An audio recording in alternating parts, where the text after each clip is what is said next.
Good morning and welcome to the September 3rd meeting for Fayette County Commission. Michelle, would you please lead us in the Pledge of allegiance. I pledge allegiance to the flag of the United States of America, and to the republic for which it stands, one nation, under God, indivisible, with liberty and justice for all. I almost called Michelle Chris instead of Michelle Holly. And I had her mother in school. It was Miss Chris, so it was my bad. That's how I stopped myself doing it. All right. Okay. Miss Tara. For you, and for Michelle, it's for the Secretary of State to give permission to use a stamp for my signature. I just need your signature down there at the bottom on that one. Yeah, you do. Okay, I move we approve. Motion second on the floor. All those in favor? Aye. Aye. Don't I sign twice on this, Ruth? The stamp sheet? No. I think that's the bank. Okay. Michelle signs here. Yeah, but who I signs it? think Michelle signs here too. Well, up here, Tara signs, I think, maybe. Wait a minute.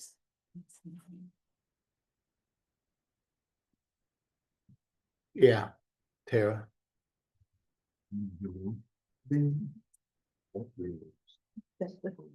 Snow day. Then we have one re-sign. Don't know where that came from. It was to combine and decide when they were approved last meeting. And my exoneration slip. Was there as well. Why do we have, Thanks. why do we have one from last meeting back on today? It wasn't signed. Okay, so we just need to sign it. Yes, we just need to sign it. Exactly. Just John, There's that's the yours, phone. that's just yours. Yeah, I signed that. I move we approve the refund. Second. Okay, we have a motion second on the floor. All those in favor? Aye. Aye. Got it. I wanted to see the combined.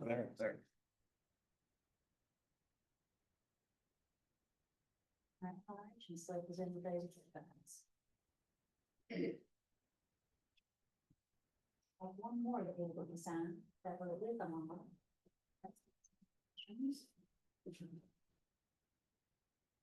I move that we approve the petition to combine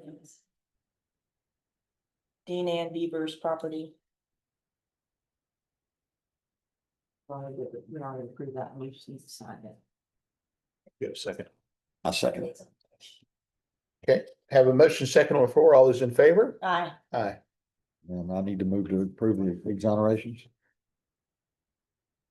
Yeah, I move to approve the exonerations. a second. Have a motion second on the floor. All those in favor? Aye. Aye. Sign this.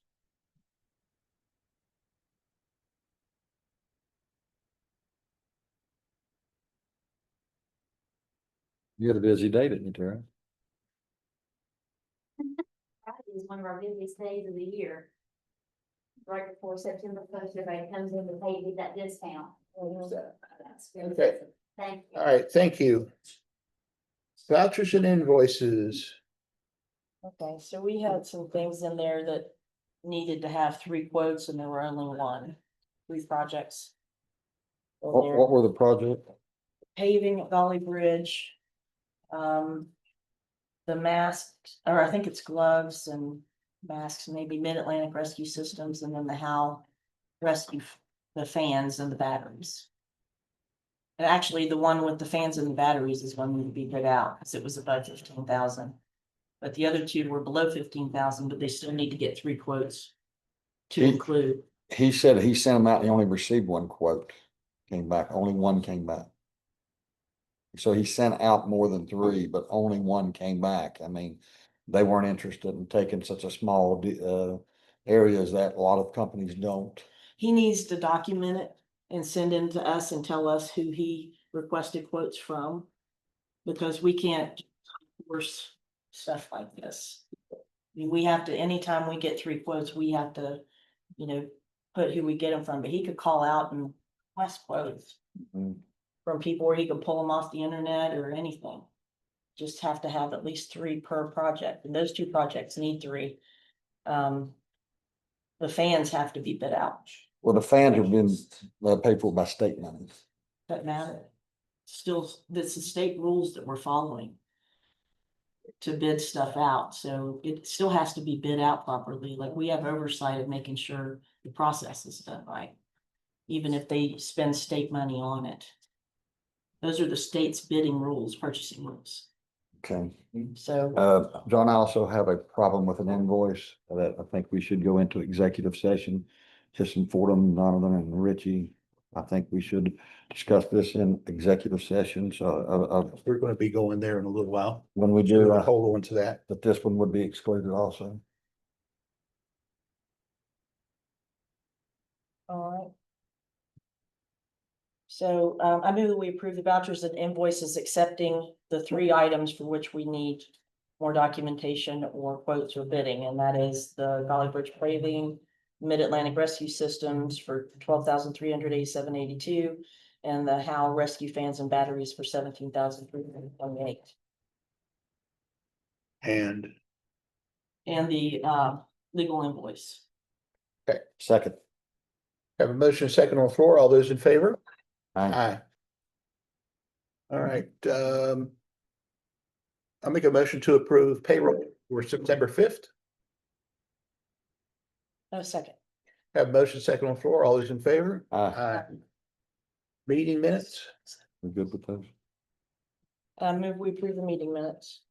Second. have a motion second on the floor. All those in favor? Aye. Aye.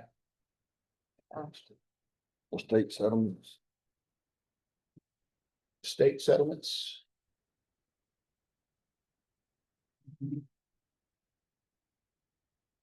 I'll motion to approve the state settlements.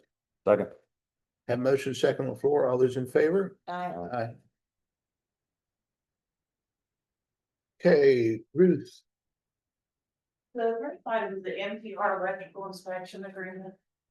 We sign this every year, but my question is, can this be like a renewable unless it's a change in rates? Because they do our electrical inspections for the inspector's office. It's the same thing every year. So. Did you talk to the contractor about? He does it. Whatever, as long as he gets paid. Yeah. And then that started July 1 and this. Going from.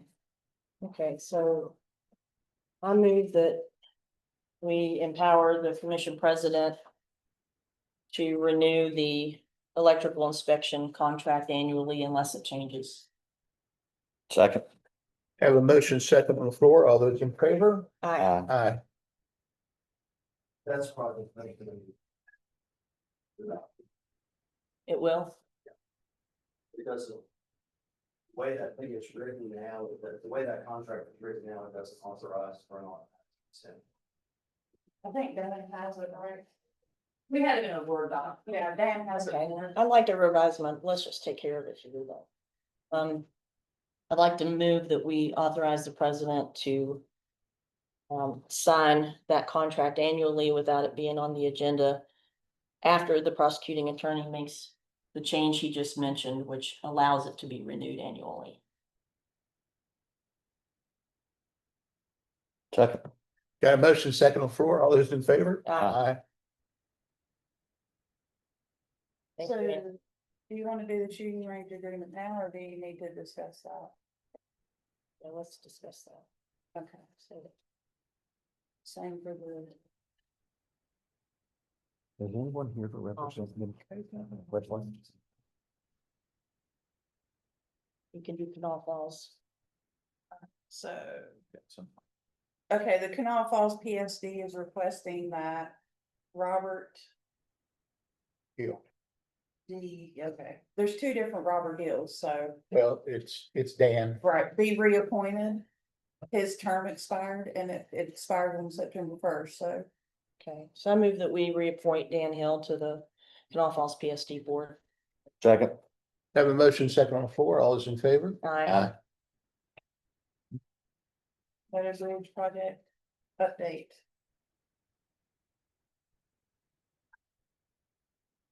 E, you want to go ahead and fill us in on that since you talked with him yesterday? The Meadow Bridge thing. Yes, basically, it's underway through Jamie at, Region 4. It's in process and then they're waiting for the governor's approval for a match. I have more specific details in the email that I sent, which I can go and get and then kind of review that if you'd like. Sorry, I wasn't expecting to share that right now. Okay, But yeah, but it's basically underway. She had shared several documents related to it. There weren't a lot of specifics necessarily in terms of the amounts, and it was in process mostly. So, oh, well, Greg has it right here. Okay, so Jamie says they're still in the planning stage. A Schedule B has been sent to USDA for review. They'll be advertising for legal and accounting right away, and will be forwarding all the information to USDA for review as well. She also said they're waiting for confirmation from the governor's office of matching funds that were awarded in the previous administration. And they're currently having monthly project calls with the project team, waiting for all funding to come in and a letter of conditions from the USDA so that they can start moving the project to construction. okay. Thank you. Was our money the grant match, was what we contributed a grant match, or you know? We put over It's 150. more than, it was a grant match, maybe some gym, like multiple things, but we need for 2 reports, so. Like quarterly reports. Yeah, so one of the things is, I'd like to know their plan if the governor does not allocate that money. Okay, And another is, they need to be reminded that the money we allocated has to be spent by the end of next year. And they haven't provided any quarterly reports to us, which means we could claw it back at any time and okay, may have to. We don't keep up their end of the deal, they sign something, so they would provide us reports on what's going on. okay, I want us to send a letter to that effect, out to everybody who's not complied so far with the COVID spending okay. agreement that they entered. You guys have any input into that? So basically, when we allocated the ARPA funds, we asked all the recipients to sign an agreement that said that they would provide quarterly reports and acknowledge that it had to be spent by the end of next year. Among other things, had to be spent on what it was allocated for and that sort of thing, and they all signed it. But several aren't in compliance with the reporting. Do we have a list of those? Yeah. So the- okay. Have no problem with that. The only thing is, it's not on the agenda. I think that's just gonna be our process, whether it'll come from us. Okay. So, Our front office. yeah. Alright.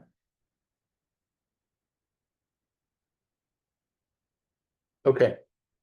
Is there anything else? The last thing is that, I'll go ahead. It was just an update. Do y'all need to do anything with that? Okay, And then, the state Supreme Court had designated yesterday a holiday for its affected offices, prosecuting attorney and circuit clerk. Were closed and, just for posterity's sake, I move that we approve the closures, not post time. Second. have a motion second on the floor. All those in favor? Aye. Okay, 15. Proper balance, proceed. Diane.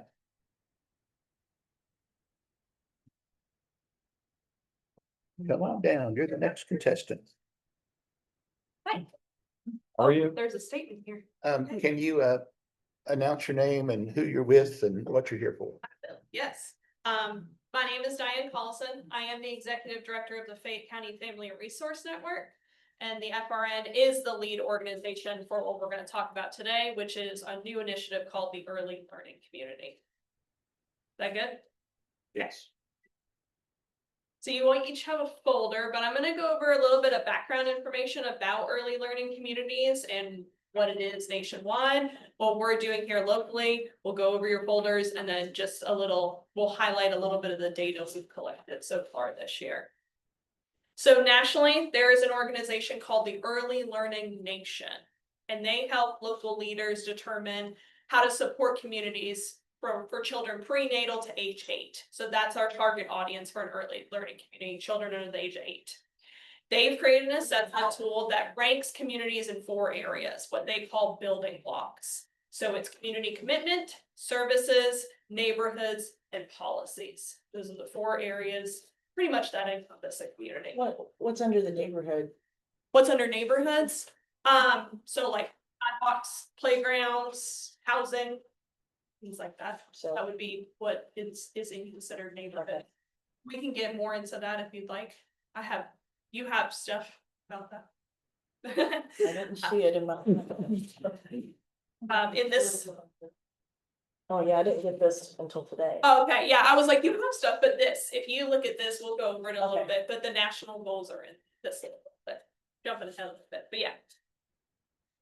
So this model has been implemented successfully across the nation, however, mostly in urban communities. So back in July, the Early Learning Nation, the national organization, started its first rural cohort, looking at their assessment tool and their steps and how it can adapt and work in rural communities.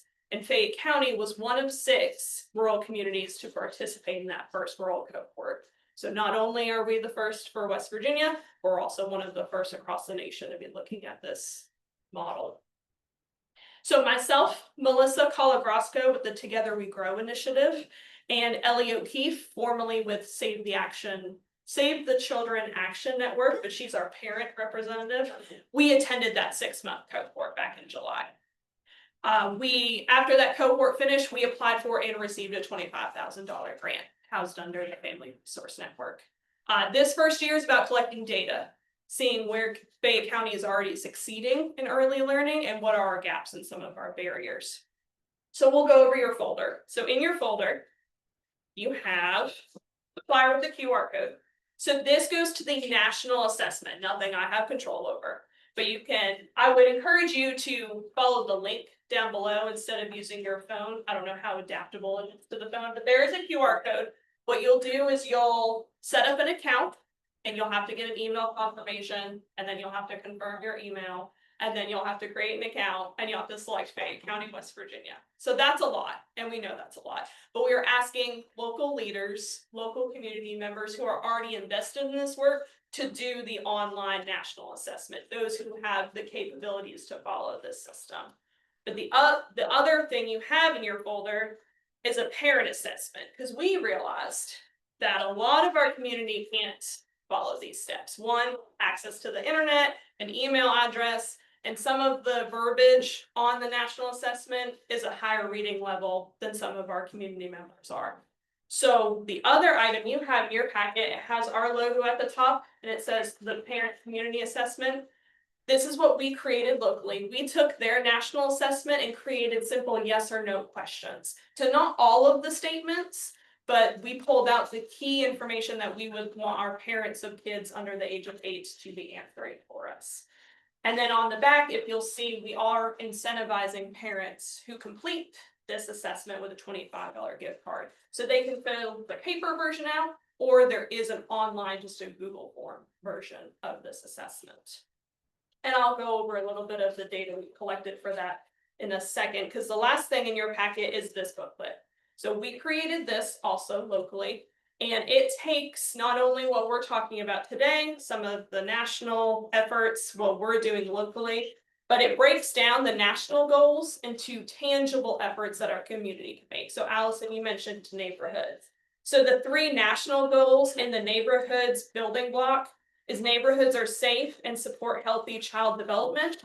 Families can find services, jobs, and other opportunities within that neighborhood instead of traveling elsewhere. And then people feel connected, welcome, and hopeful in their communities. So something tangible that someone in Fayette County could do is to get to know your neighborhood, connect with local resources, build relationships, and help create a safe, supportive place for all families. So we broke all 4 building blocks down, from the national goals into something tangible that our community can do, and then our contact information is all back there.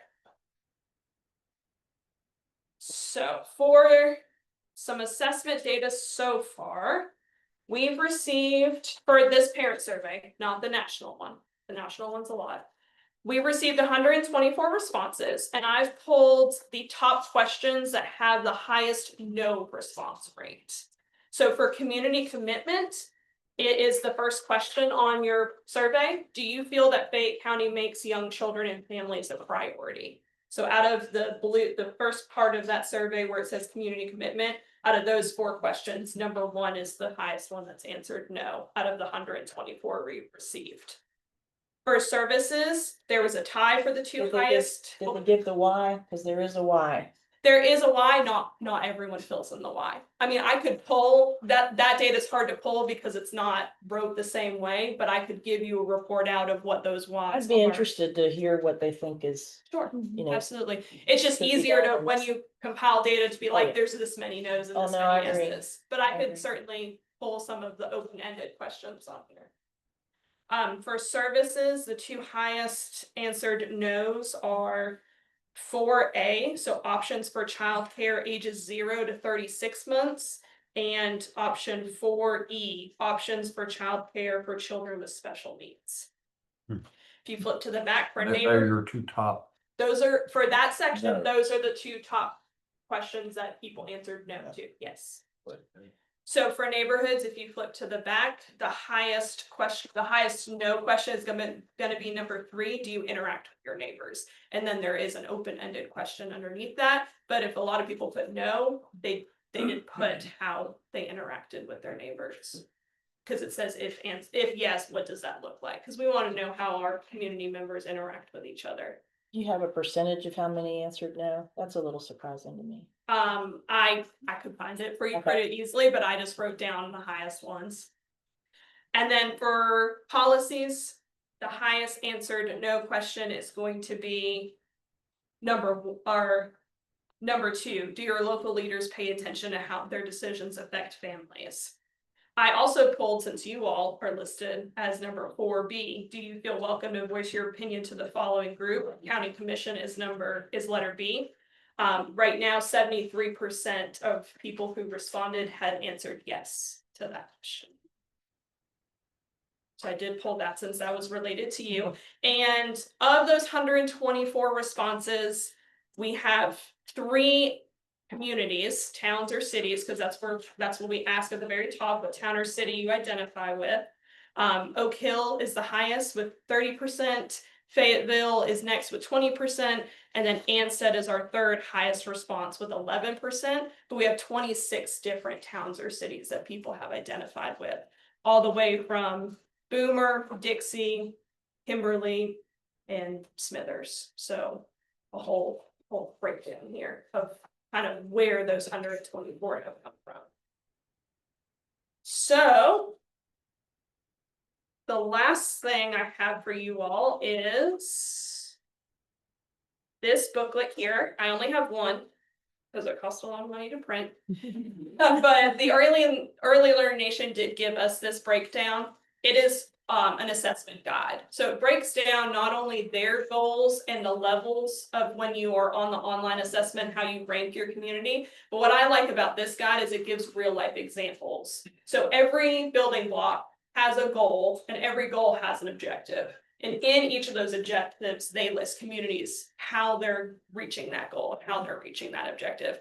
None of them are rural in this book because we kind of highlighting what rural communities are doing with this model, but this is for you all to have for some light reading if you'd like to have. I don't know if you want it or if you all want it. Yeah, give it to Ruth. You can have that. But that's for you to have for some light reading if you would like. But I really do recommend the communities in action portion where it lists specific examples of what people are doing to reach those goals.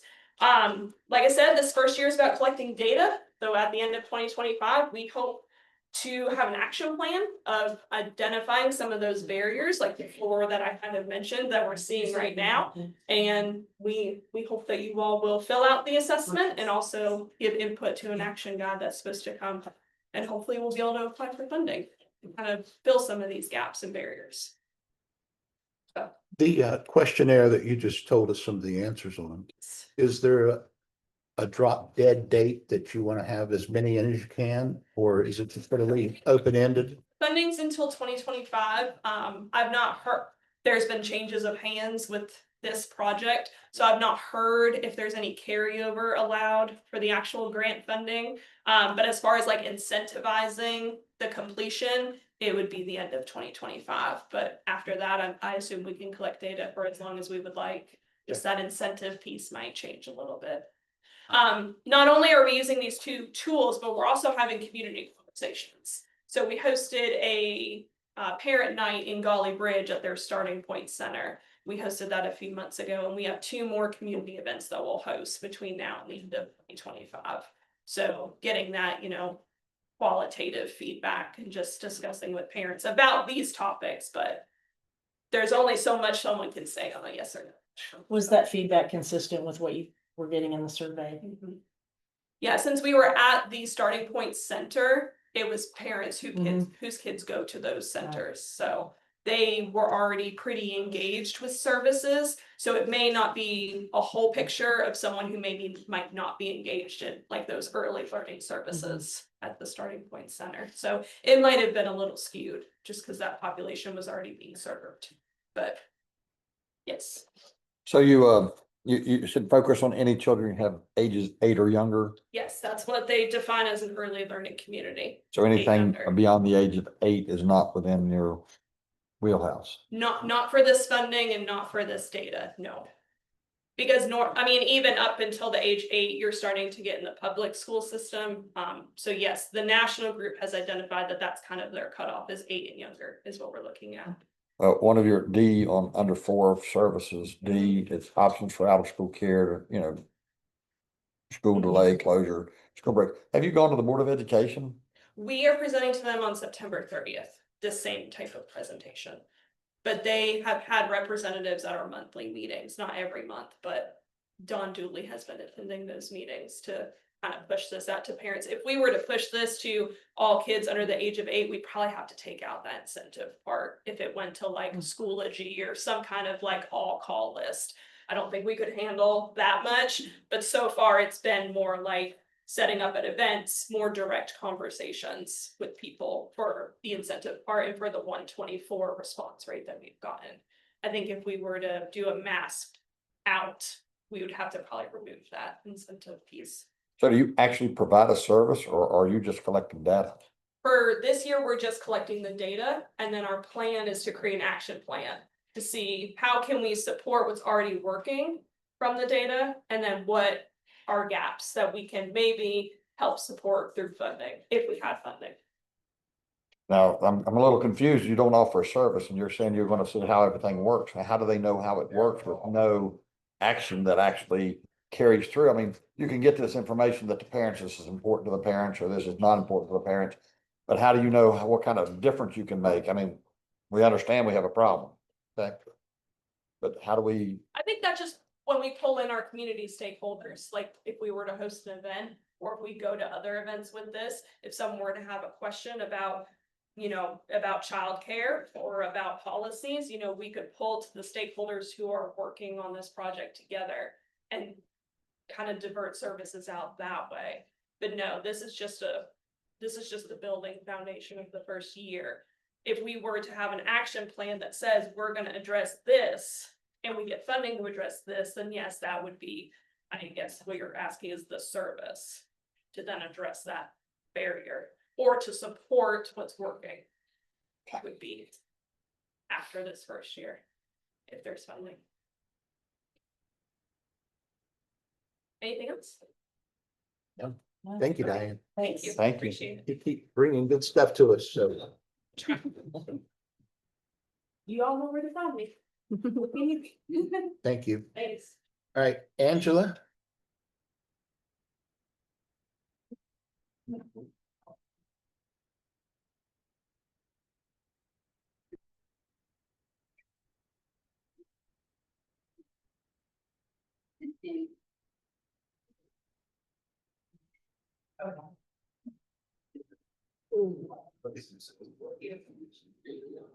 Are you coming with trouble again, Miss Earl? All right.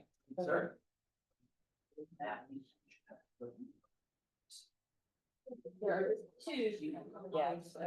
those guys have. The other thing y'all get.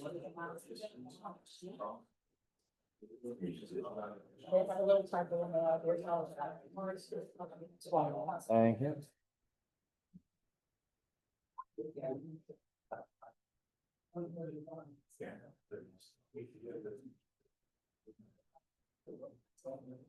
Thank you.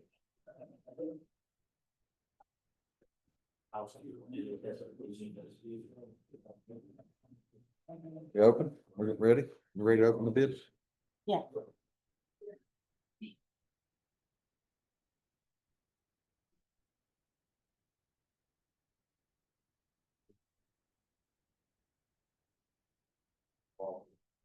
Are projects 47 and 48 adjacent to each other? They're side by side, yeah.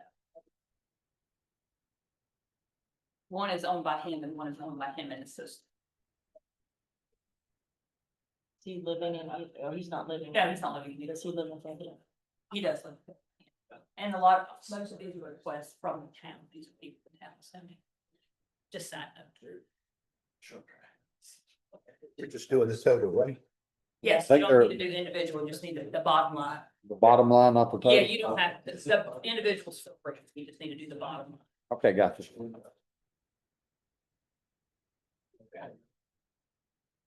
I've got Tom's tear down and take away. And their bid is $71,300. And they're out of Charleston. And I have Empire Salvage and Recycling out of Bluefield, West Virginia. And the bid is $44,500.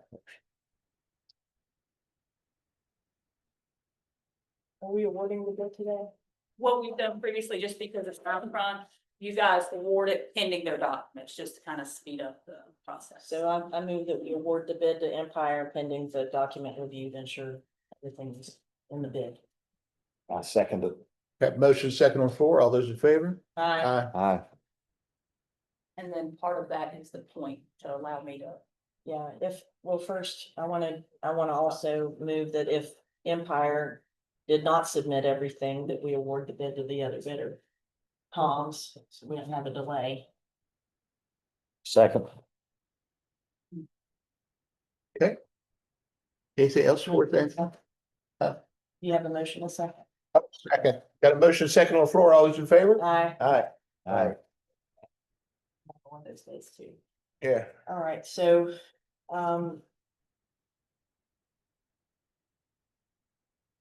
we normally do anything above a 6, don't we? Historically, that's what I'm doing now is the ones that are below 6. I'm gonna wait till the end anyway, but Yeah, so all these would be, yes, Yeah, but I mean, these two, that's why I asked about the two at the end, because it's the same owner, they're next door yeah. to each other. Do you have a great amount of requests that we're considering?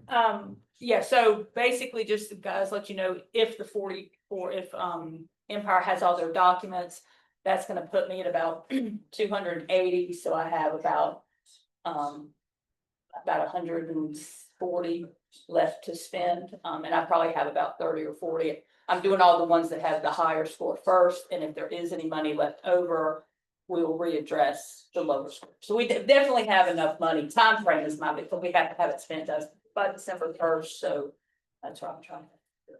Yeah. Every 2 weeks, you guys are gonna get. Yeah, do you have a time frame that you're playing? Because, we don't get to the end of the year or not. We have until December 1st to have the money spent. That means we have to pay the contractor by December 1st. We have to have him paid.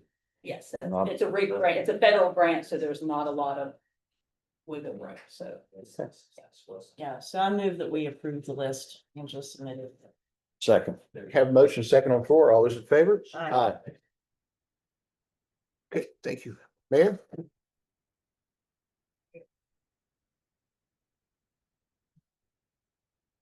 Good morning.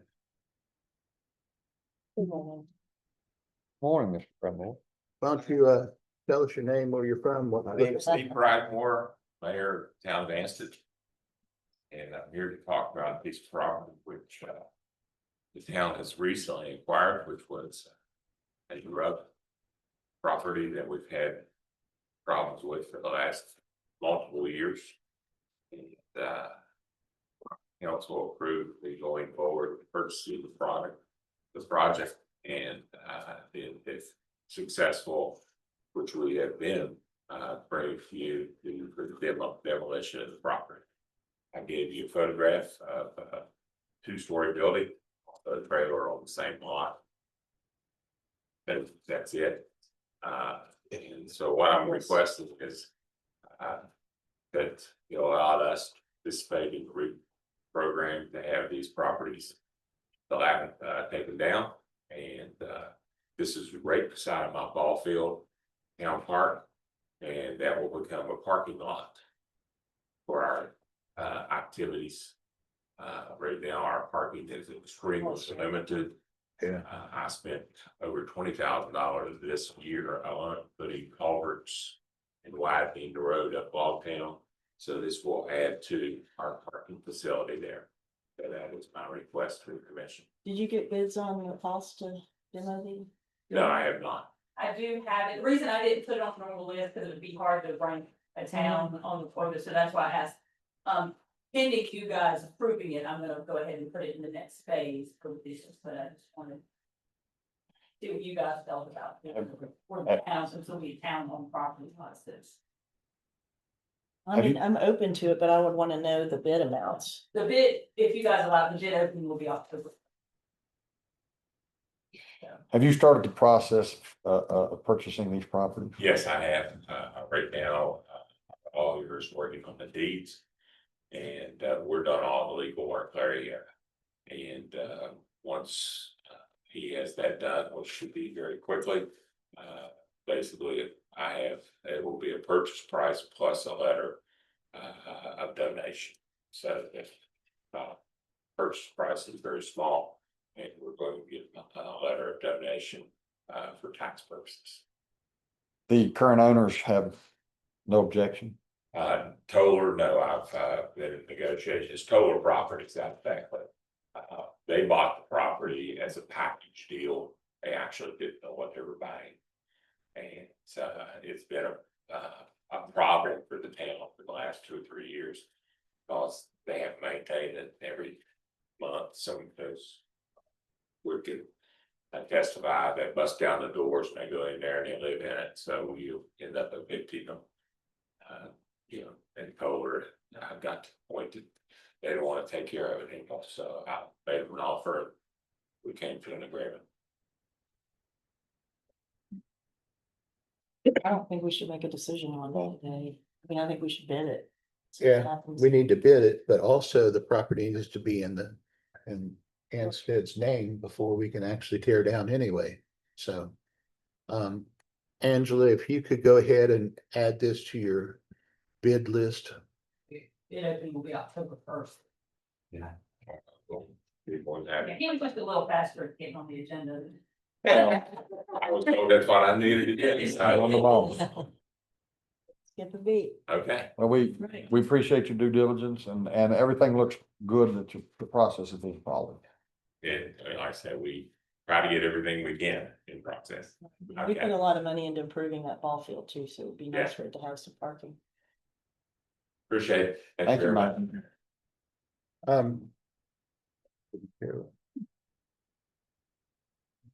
Stephen Davis bid award. Didn't we already open the bids? All we're doing is just announcing who actually got it for Anstead? Anstead, yeah, and there was only one valid bid. Okay, but Dan said one of them had 3 bids in it, yeah, and then the other one had. had the valid bid. Right. Mr. Davis is here. Do you have those with you These bids. for Anstead? For 1,000. Oh, you haven't, okay. And also, Mr. Davis? Yeah. You're here? Okay. Let's go ahead, Mr. Davis, we'll go ahead and take care of you. Yeah. That way we'll be able to go into executive session here. I'm gonna give it some time. Okay, Yeah. The email does not comply with the statute as far as closing the road. I don't see, I mean, there has to be a newspaper, advertisement published, there has to be service and process on adjoining landowners, and I'm not seeing where any of that was done. It was not done, so I'm here to get information because it's been very difficult. It hasn't been on your part to get it. So I want to know what the process actually is, because I know you've done this in the past. And this was brought before this body, probably not you three, back in the day because the water tower was there. The only property that borders this property now is my neighbor Sean and Ann Ramsey, who have agreed to that. The other part, if I can show you this, let you guys have this, so you'll have future reference. I'm going to do whatever we need to do legally, and do it the right way, as you guys probably would know that. Me. The straight line is Front Street. It's not the entirety of Front Street. It's just Front Street that borders the 4 lots that I own and live on. I live on 18. My daughter lives on 6. We own 14 and 12. We also own the 9 acres behind. The Ramseys live on lot 24. You see that dotted line that comes up to where that solid line is from 24 onto our lots. There's a power pole right in the middle of that right of way there. That's actually a power line right away there. So it stops right there.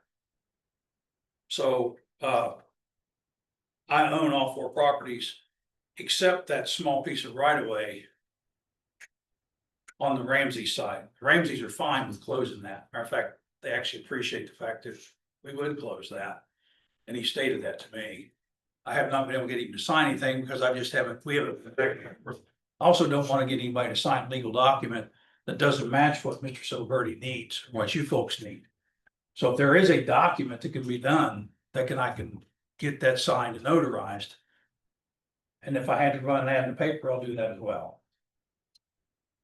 My best advice, and I think Ruth mentioned, is you need to consult with an attorney if you're choosing, if you want to make sure that it's done. Well, I'll have Conrad do whatever we need to do. Okay, I'm sure. I mean, I did the 9 acres the same way with him, but I don't think I need to spend $3,000 or $4,000, $5,000 to close a right of way that's literally locked in You by just the have to property. make sure you do all the things the statute says you have to do before. But I don't see the statute. Nobody provided me a statute.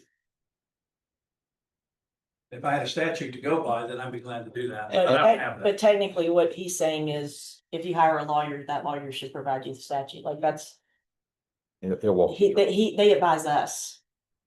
Uh, So they can't advise the other side. 12 is your property also? 12, 18, 6, and 14. If you look at 13 and 17, that's the old water tower. That's now our property as well. They reverted that back to us when we allowed them to come on our property and take the tower down. And Mr. Davis, you said your daughter lives on one of these properties. She lives on 6. Does she own the property? No, she has a manufactured home there. Okay, so the land is owned by you? Land is owned by us, and we pay the taxes on the property. She pays the taxes. The statute is chapter 7, article 1, section 3H. But to make sure everything is done correctly, I would encourage you to consult with an attorney, and it shouldn't cost $3,000 or $4,000. I've never walked in an attorney's door, it didn't cost that, but okay. It's just not cheap. My question is, has this always been the case? And every right of way that's been closed by this county, is this how it's been done?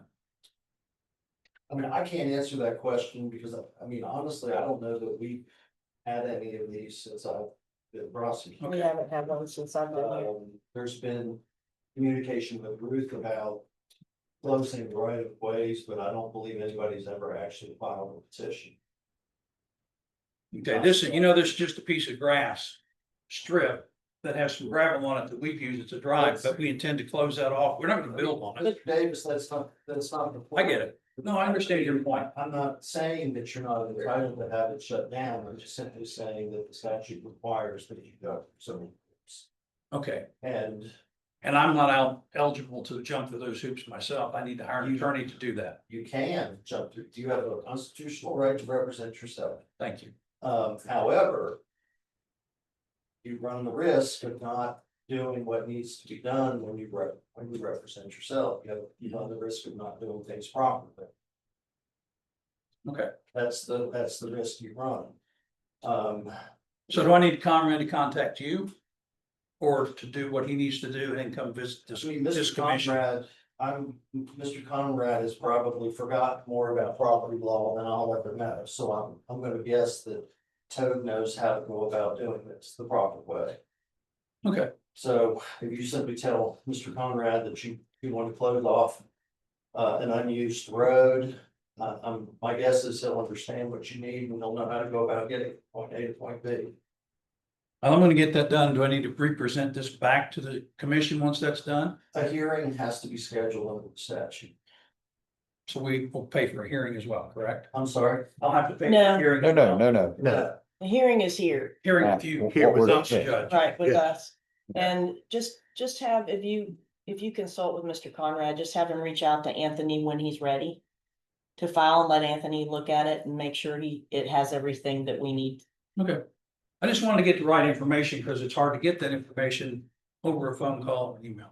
Well, that's why I think, Well, because we don't give legal advice. Yeah, I That's the understand, no, reason. no, I understand Yeah. that.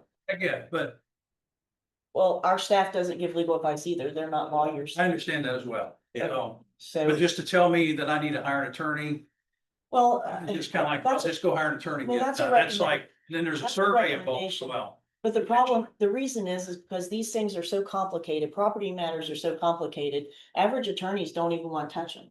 Yeah. Like unless you deal with that a lot, you don't want to even touch them. So that's the reason he's recommending that, just for your sake. No, I So you're not understand. in here 6 times because something wasn't done I right. completely understand the point. I just wanted to bring it to you folks to understand that what I was told is what I need to do instead of there's some other way that's been done in the past. and again, as she said, it's a recommendation that you get an attorney so that you handle. Well, no, I'll properly. hire Conrad, I'll bring him over here. and What's let the him recommendation do his now? job. I But I think, needed to know it's what this body expected as well. I think we're okay. We're understanding where you are and you understand where we are. We're just saying, go through the proper procedures. And we've asked, and from what it looks like on this map, you have very little opposition to this. I don't have any. Well, and that will be taken out. So, you know, But the problem is that it still has to be done that way, even though No, you own it all and common sense would dictate it Yes. should be easy. Common sense is not what's in the West Virginia code. yeah, well, I looked for it, couldn't find it, so I appreciate Mr. Solberg giving that to me, so I can at least look at that. The statute actually, as it's written, is impossible to comply with because it says that you're supposed to schedule the hearing no later than 15 days after the day you set the hearing, and then the newspaper ad has to be published 15 days before the hearing. So I don't know how you comply with that. But it would make sense to me that the hearing be set 30 days out if the petitioner the opportunity to get the ad in the newspaper and to serve process on the neighbors. That's the other thing, is the neighbors have to be served at least 15 days before the hearing, and the way the statutes. But only the neighbors that adjoin, correctly? Yes, sir. So that would only be one. Okay, Yeah, I agree. yeah, okay. The Ramses. Thank you for your time. I know what I need to do now. All Thank you right. for seeing me again. thank you, sir. thank you. Look forward. Okay, the bid award for Anstead. Huh? Do we have to wait? Oh, no, we've already opened the bids. Oh, we're just awarding. We're just awarding, yes.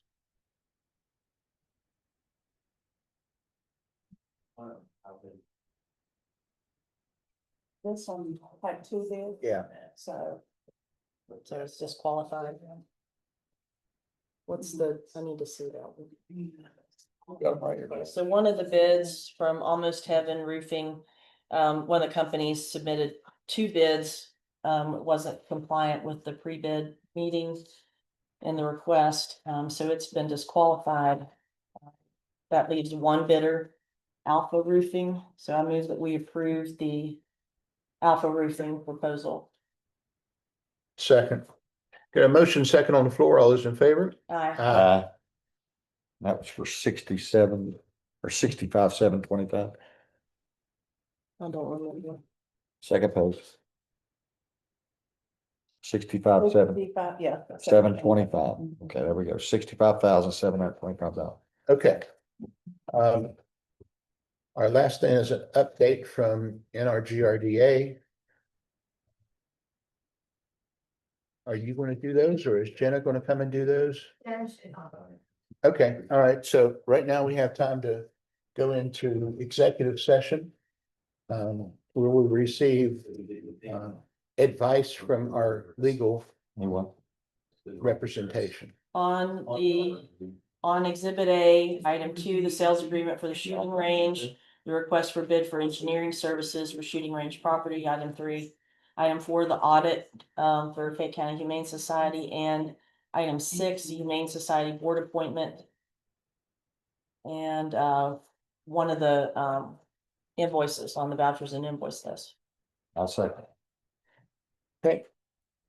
Time is currently 9:50. We'll be going to executive session.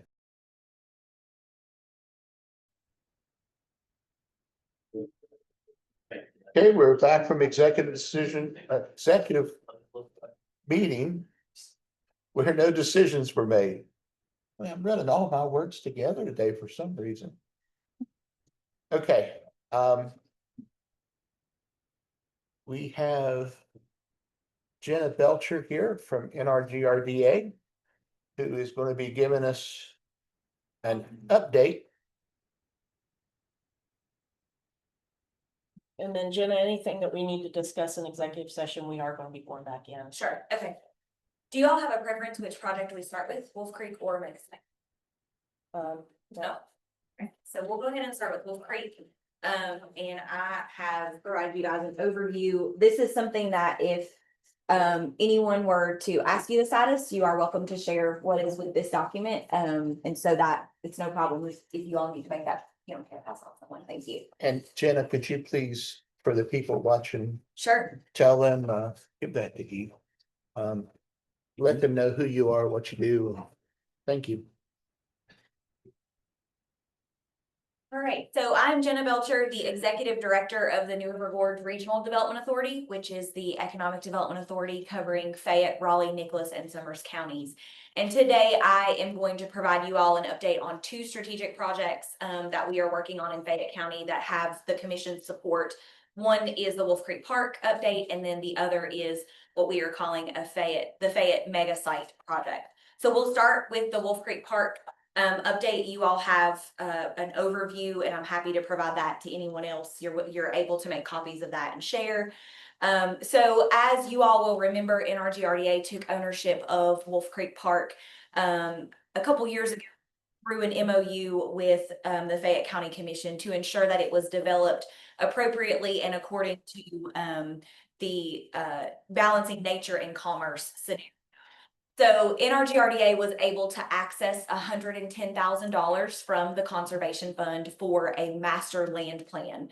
And so what this land plan will do is will really provide a comprehensive overview of the developable acreage, the undevelopable acreage, as well as present us with an economic and financial feasibility test. So to kind of put that in layman terms, it will present a financing scenario that is ideal for us to take Wolf Creek Park property to market, to solicit developers to potentially develop within Wolf Creek Park with the priority of residential development. So where we are now is in early August, NRGRDA selected after a competitive review and multiple bids, NRGRDA selected EDSA as the planning firm for the Wolf Creek Park Master Site Planning. The sub-consultants that are working with EDSA are Kimley Horn, RC, LCO, and Progressive Trail Design. So to break that up, EDSA, you have an org chart that is here on the back page. EDSA is the urban design, planning, and community engagement firm. They are the primary engineering firm, or they are the primary firm on this project. Kimley Horn, as a sub-consultant, will be providing a lot of the land planning work. RCLCO will be doing all of the economic testing, all of the developer solicitation, and all of the recommendations for financing and feasibility financing for the property. And then Progressive Trail Design is the third subcontractor, and they are obviously looking at the preservation of the existing trail system within the park and how that balances with potential development. So I've listed there the scope of work that EDSA will deliver, and this will be an actionable roadmap for us. Several weeks ago, the county commission also approved a $5,000 investment into one of the optional deliverables, which will be developer solicitations. So at the end of this, not only will we have an actionable plan with a proposed financing method, we will work with the RCLCO team to build out developer solicitations and tap into their network of developers that would want to come and potentially look at developing residential sites. So so that was, we greatly appreciate that, because that was not within the budget that we had to afford. So where we are present day, the EDSA team is actually on site with a lot of the subcontractors. They are here all week, and they have a series of stakeholder meetings scheduled starting today. We're giving them a tour of the property at noon, and then they kick off, I know they're meeting with the commission and other stakeholders that are county commission and county employees. And we have a myriad of meetings set up for them over the next 4 days. And so they will be on site talking to the property owners, talking to all the utility providers for that area. The municipalities of Fayetteville and Oak Hill have been invited, a lot of stakeholders, and appreciate Josie for helping set up all of those meetings over the next 4 days. They're also talking with all of the outdoor recreation and conservation groups as well. So the timeline of this, it's 13 weeks total over 3 phases. They are currently in what they call phase 1. They are wrapping that up this week with those stakeholder engagement meetings. They will then move into phase 2, which is the draft master plan and the scenario testing, where we'll be talking about those financial models, the infrastructure phasing strategies. We'll probably come back and start talking to the commission about potential subsidy for any of the infrastructure upgrades that are needed there, and working through that. And then phase 3 is where they will have the final master plan and implementation strategy. That is when they will also come back the week of October 13th and have a community open house to really get any additional feedback from the community that wasn't already heard. And then they'll deliver the final master plan the week of November 3rd.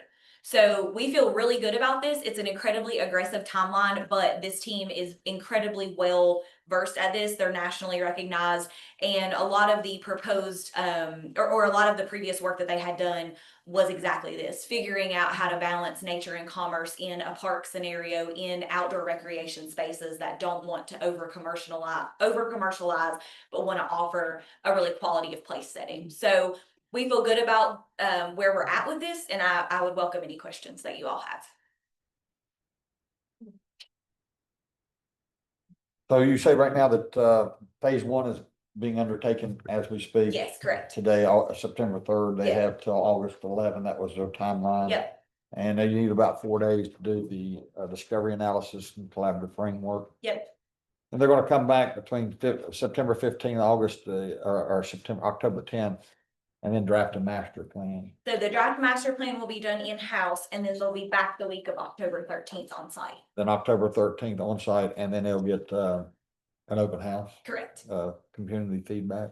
And the stakeholder sessions are, again, we put out a lot of invites for those, and we did offer folks, if you know others within this same scope, because they are breaking it up like utility providers, community leaders, outdoor professionals. They're trying to keep the stakeholder groups kind of very specialized.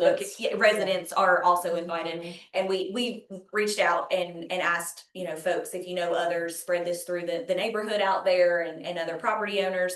But those are taking place at the New River Convention Center, so we've asked everyone to come there. We assume that's probably where we'll do the community open house as well, unless there is somewhere else that we would rather have that. But the other thing that I appreciate about this is that they are completely taking the stakeholder sessions without NRGRDA staff. They want to hear it directly without any kind of potential buffer or property owner in place that folks might not be as willing to share. So we provided them between August 8th and today, we have provided them an incredible amount of mapping files that we had, infrastructure files that we've had, and they've been combining all of that into a usable GIS map for us because that doesn't actually exist right now. And so they've been bombarded with a lot of data that we had on Wolf Creek Park to really streamline that for us so it's a usable tool in the future as well. So we'll have that as an outcome too. So you talk about outcome, the end goal of this master plan, this phase 1, 2, and 3 is to best utilize nature and commerce. Is that what you said? Correct. Can you give us an example of that? Sure, absolutely. So we know that obviously the region that we live in, we want to look at what fits best in what we call quality of place. And so in previous mapping that have been done of Wolf Creek Park, the developable acreage has been identified as light commercial or small manufacturing, industrial, and a portion really kind of where the existing DEP area is, and that sort of area has been identified. There are several pads there identified for light industrial commercial development. And then back in what I call the corner area, the sort of northern part where Wolf Creek Village already exists, most all of those pads have been previously identified for residential. So out of the, we'll say 800 plus acres of property there's really only about 130 acres, give or take a few, that are developable. So the remainder of that property does need to be conserved in some way, because obviously we have a lot of natural aspects out there that are beneficial and complementary to residential or commercial development. So take the trails, for instance. We know that the trails were built in a way that really proactively carved around the developable acreage. So we want to conserve as much of those trails as possible. We can't promise all, but we are going to try to conserve as much of those trails as possible while also identifying the pads that would be used for light commercial, light industrial development, as well as residential being the priority. So that's kind of what we look at when we want to balance that nature and commerce, is how do we continue to benefit from the natural aspects that we live in while also placing the right type of business or resident in those areas that wants to best utilize those. So one industry, for instance, we know that the outdoor gear manufacturing industry wants to be where they can test their product. So they want to manufacture in a space that is focusing on a triple bottom line of people, profit, planet. We also know that they want to be able to allow their folks to get out and venture on the trail system while they're working. So that would be an ideal place for a small outdoor gear manufacturer to locate. So that's really what we say when we're looking at balancing nature and commerce, the right type of business to go in there as that will complement the residential aspects as well. So Wolf Creek developed. Do you have a question? Go ahead. You can. Just quick. Go ahead. You, I think, touched on it, Jim. The Urban Renewal Authority had begun some of this work. They had contracted with an engineering firm. Have you provided that to ESD? Absolutely, yeah. Yeah, and so I think at this point, there have been about 4 different master plans done by the URA. Yeah. And so by about 4 different engineers. And so we have provided all of that to EDSA. We don't expect the EDSA proposal of developed versus undeveloped acreage to look much different than what we've seen in the past, right? We feel like the parcels that have been previously identified for development are probably still those parcels. The question is, how do we make those parcels marketable by ensuring that we can subsidize some of the infrastructure development to benefit a developer? So I really don't think you're going to see much different in the developable acreage. It's just how can we now ensure that we're making it marketable as a whole, so that we're not selling these one-off parcels of property to someone that doesn't fit. Does that make sense? Absolutely. Yeah. I just wanted to make sure you had got. Oh yeah. So fortunately, and Andy is on his honeymoon this week, Andy Davis. But Andy had a plethora of that information and handed that over to EDSA, including all of the trail mapping, both completed and proposed. Future trail design is included in that. Birding and Nature Center is in there. We have all of the existing property owners and their parcels in there. And then, I mean, even the very original plan that was done when Wolf Creek Park was acquired was given to them. So they definitely, good question though. Now, for the folks at home, do you mind if I use your name? Holly. Just to identify at home, because people may not be able to hear your question, let me clarify what Holly Clark asked the question of, have they shared the information? You know, with, that we've previously gathered with, the EDSA. EDSA. And another thing that I will add in there is that Thrasher Engineering way back when had done a lot of community development work around this. And we reached out to the Thrasher team and they provided all of their CAD files that they had. So EDSA was definitely overwhelmed with the amount of information that we had on Wolf Creek. So yeah, we feel like we did a great job getting that and appreciate folks throwing that our way for sure. Excellent. Yeah. So now the Wolf Creek development, let me get 800 acres approximately. About 800 acres, yeah. And you said 130 is developable, and that would leave about 670 acres Yes. that we.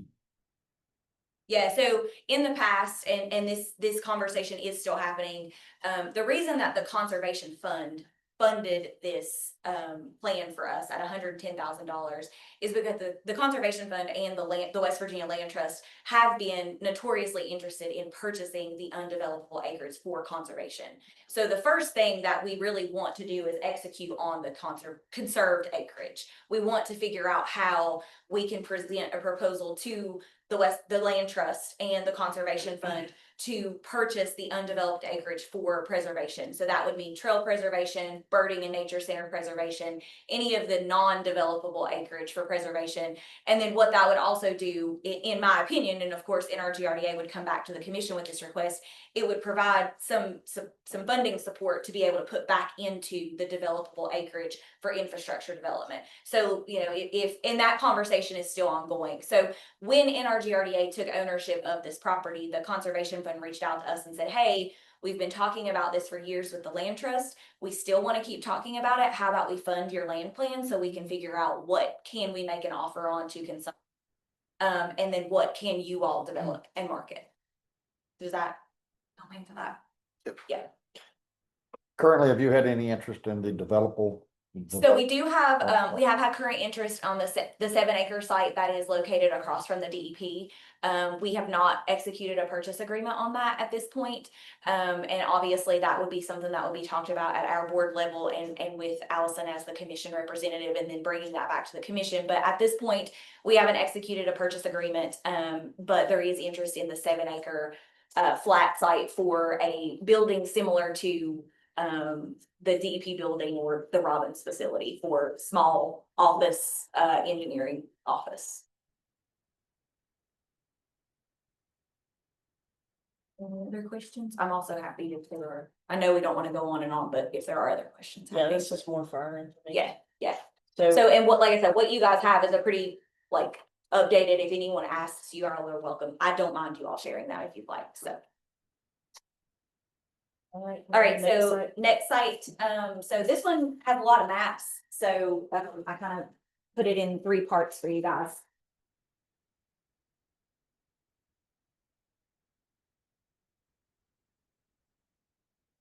So this is what we have called we call this the Fayette County mega site just because that's how we internally talk about it. It is because it is a large parcel of property. So I'll go ahead and start with Exhibit 1 on the front. So what started this conversation is really looking at what type of property within Fayette County would be potentially beneficial for industrial development, light industrial development.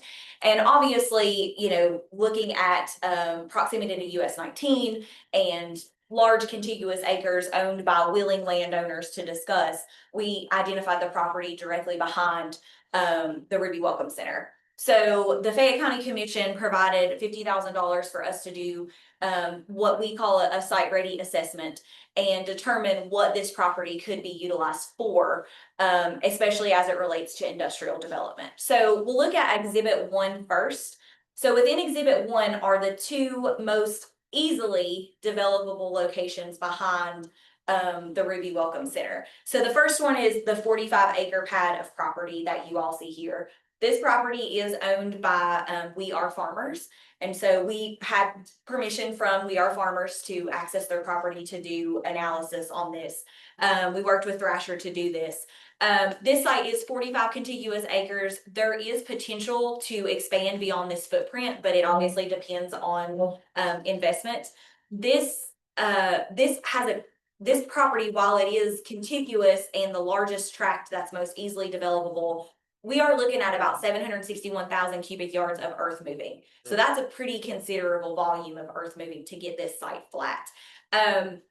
So this puts the project, if we were to identify and prioritize this 45-acre site, this puts this at the higher end of feasibility without some kind of subsidy, whether that's state subsidy or some kind of earth moving subsidy that we would have to have. It's just not going to be profitable to market this site to a developer because of the amount of earth moving.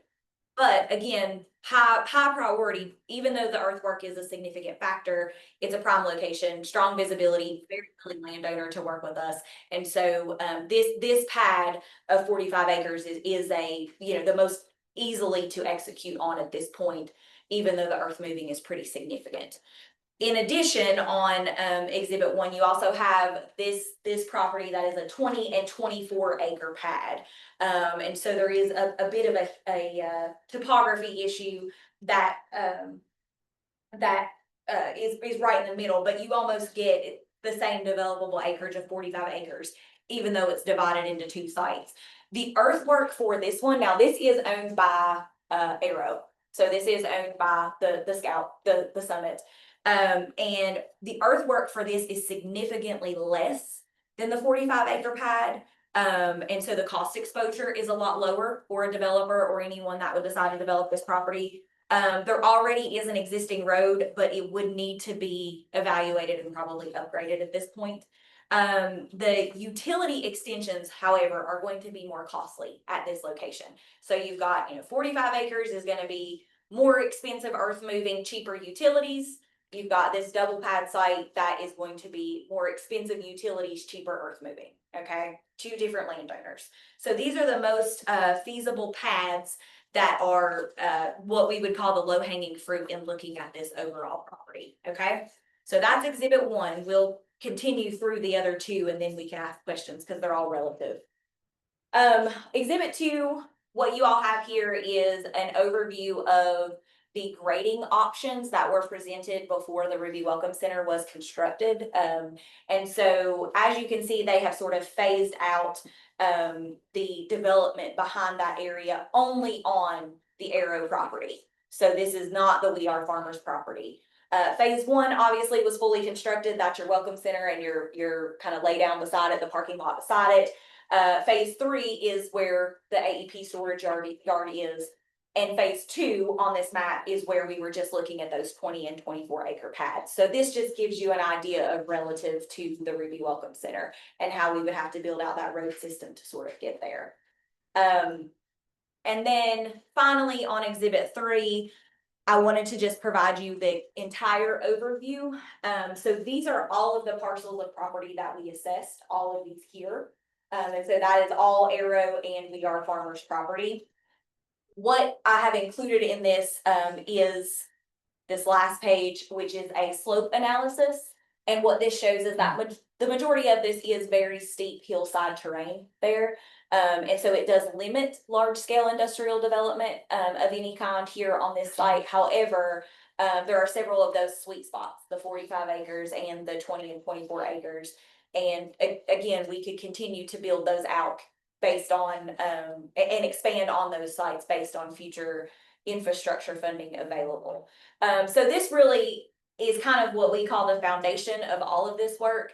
It helps us identify what makes the most sense to develop on, and it really gives you just a full high level picture of this is the topo you're dealing with. So we focused heavily on industrial sites in this.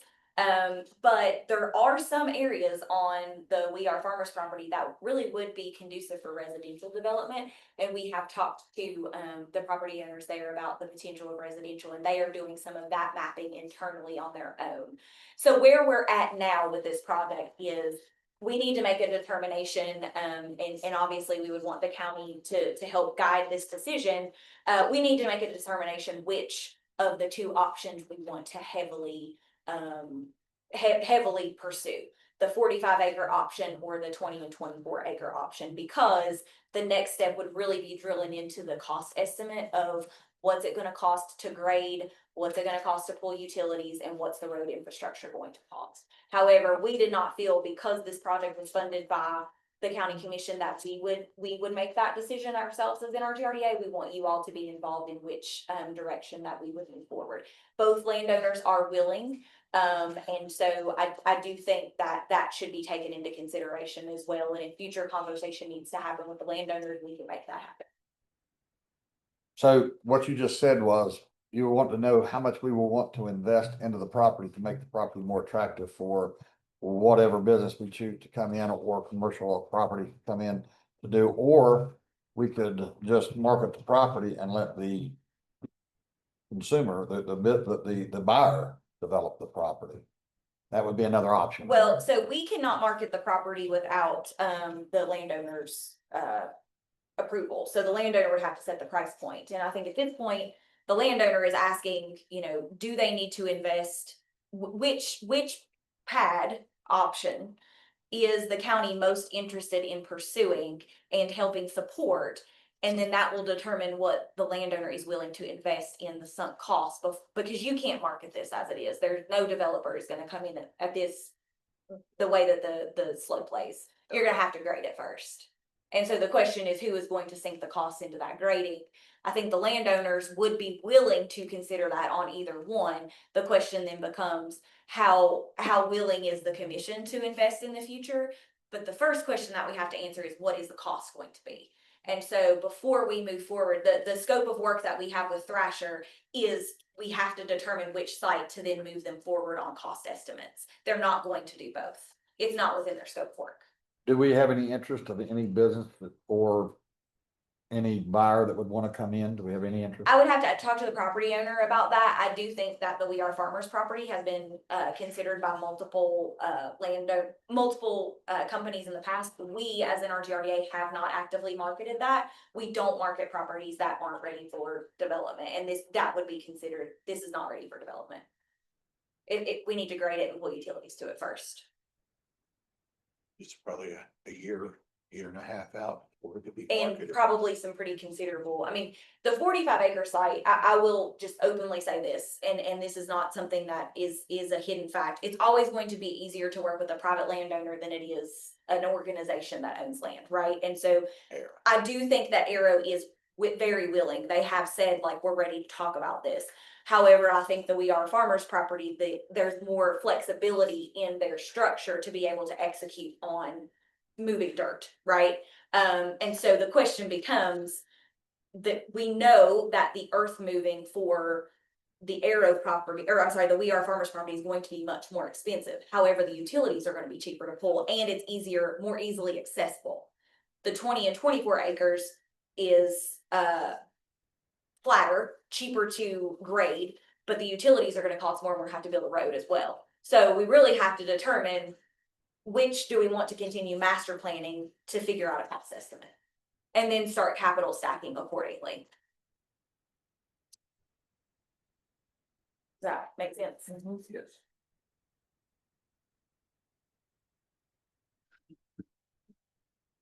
Any questions? And that you all have, again, any of this can be shared, so. I think that we'll have more questions in Absolutely. Yeah, executive section, so. awesome. Right now, we're gonna take a little break before we come back to finish some things. So we'll take 5 minutes.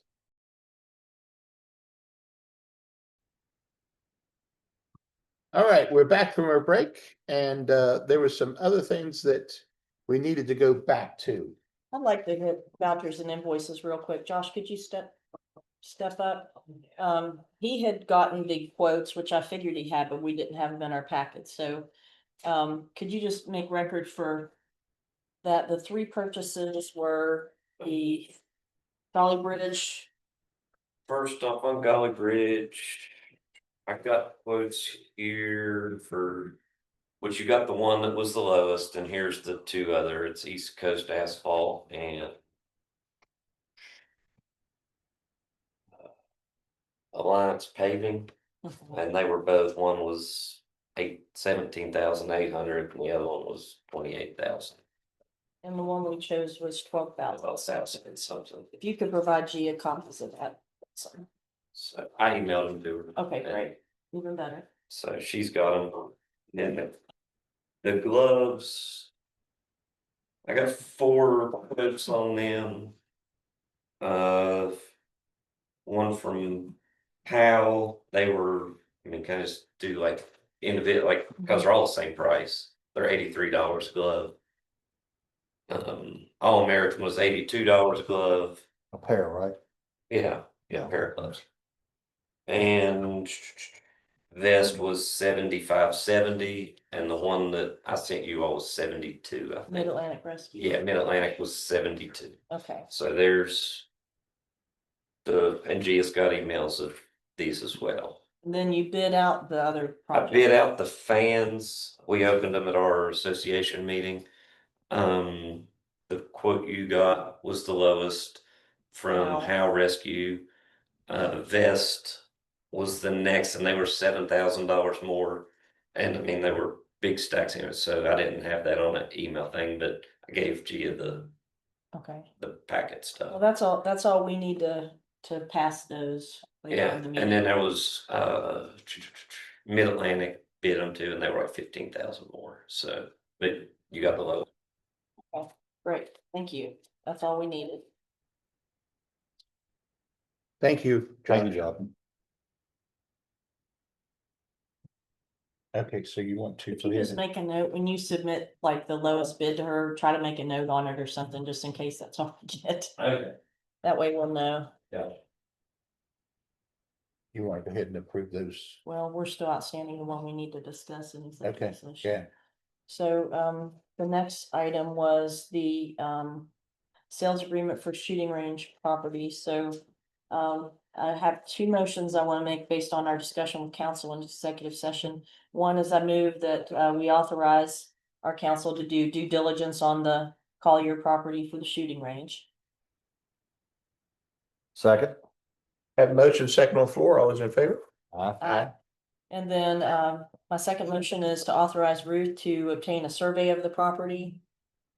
Under her spending authority and with getting 3 quotes. And can we add that we would give reference to Fayette County, companies that, or local companies that employ Fayette County residents? Would that be acceptable? That's. Yeah. I mean, that's fine. Okay, I second the motion. have a motion second on the floor. All those in favor? Aye. Aye. Is that it?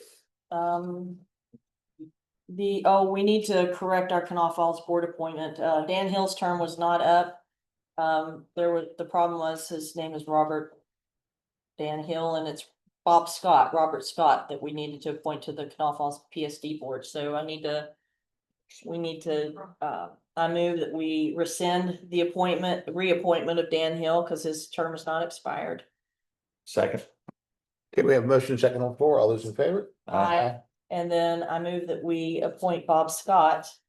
His term must have just expired because he was just appointed. Second. We have a motion second on the floor. All those in favor? Aye. Aye. And then we were going to postpone the bid for engineering for the shooting range until we close on the property. Till we get the survey. And own it. So I move that we strike that from the agenda. I think they're under the impression that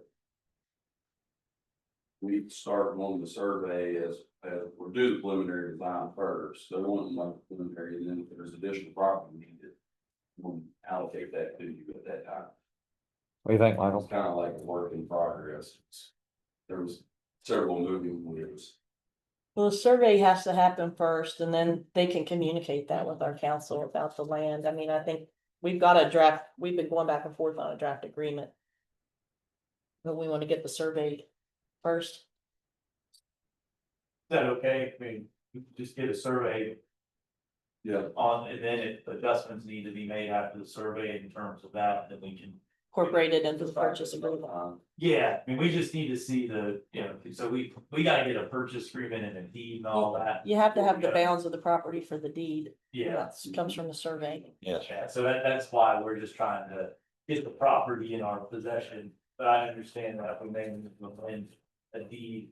Or the survey, but why don't we get the survey If you first? need, if you need more, like in the design, if you need more property, what you got, or Okay, yeah, we can make adjustments then, but yeah, we'll go ahead and pursue the survey first. And then survey out where the easement's gonna be, just so when it's gonna be designed, we know we're not putting the building over their easement or whatever. So Okay. we'll work with, Mr. Riston and Imperial, we go out there, the surveyor will go communicate with them, all the stakeholders to make sure it's in the right area and the easement's in the right area and all that. Okay, with regard to the audit for the Fayette County Humane Society, I move that we authorize the county administrator to procure an auditor off of the auditor's list of approved auditors. Second. Have a motion second on the floor. All those in favor? Aye. And then we had the Humane Society Board appointment, this Crystal Acres, is it applied? Yes. Okay, Miss Akers has, I understand, organized a lot of fundraisers and gotten a bunch of animals, dogs adopted out, 20 in one event. So I move that we approve her appointment to the Fayette County Humane Society Board in the Fayette County Commission's spot according to its MOU with the Humane Society. Second. Have a motion second on the floor. All those in favor? Aye. So what we have left is, we need to continue our discussions in executive session about the voucher issue and also, NRGRDA. Further updates from NRGRDA. Okay. So I move that we go back into executive session, to discuss those matters.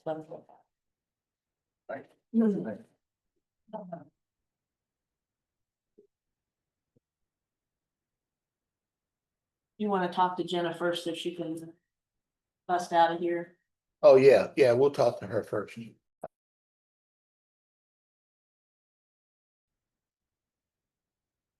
Okay, welcome back to our meeting. No, we were in executive session, no decisions were made. Commissioner Taylor?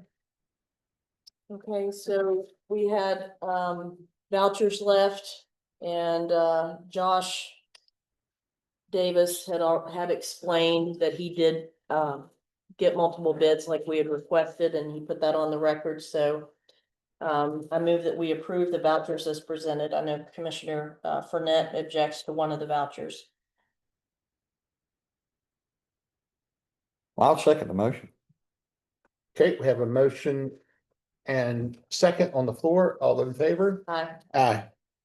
Okay, and then we also, based on some discussions with legal counsel, discussed setting a special meeting to address Humane Society issues, and we discussed setting that meeting for September 18th at 6:30. Is that what time we said? 6:30 p.m. And because of that, since we have a commission meeting on September 17th, we discussed setting our regular meeting that evening as well. So we don't have to come and our staff doesn't have to handle that 2 days in a row. So I'm going to move that we change our September 17th meeting to September 18th at 4 p.m.